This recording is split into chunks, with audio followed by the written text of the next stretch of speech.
5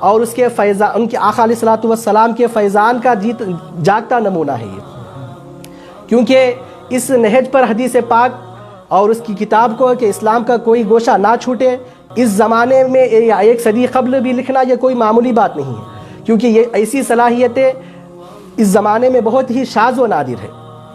تو عزیزان محترم، حضرت محدث دکن عبداللہ شاہ صاحب رحمۃ اللہ علیہ نے ایسی عظیم الشان تصنیف کو آپ نے لکھا، پھر اس کے بعد آپ کی زندگی میں ہی اس کے ترجمے کا کام بھی شروع ہو گیا تھا۔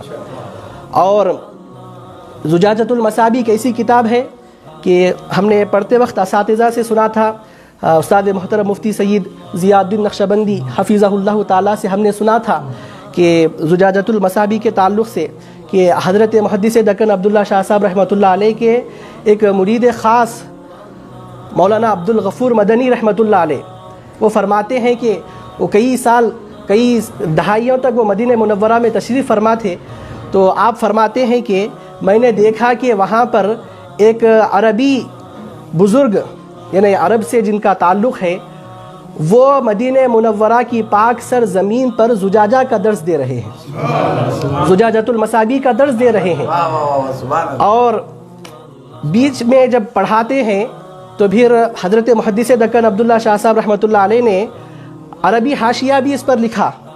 پھر وہ عربی حاشیے کے حل میں وہ عربی شخص فرماتے ہیں کہ ایک ہندی نے لکھا ہے، اور ہندی کی لکھی ہوئی کتاب کو حل کرنے کے لیے عربی کو ڈکشنری کا سہارا لینا پڑ رہا ہے۔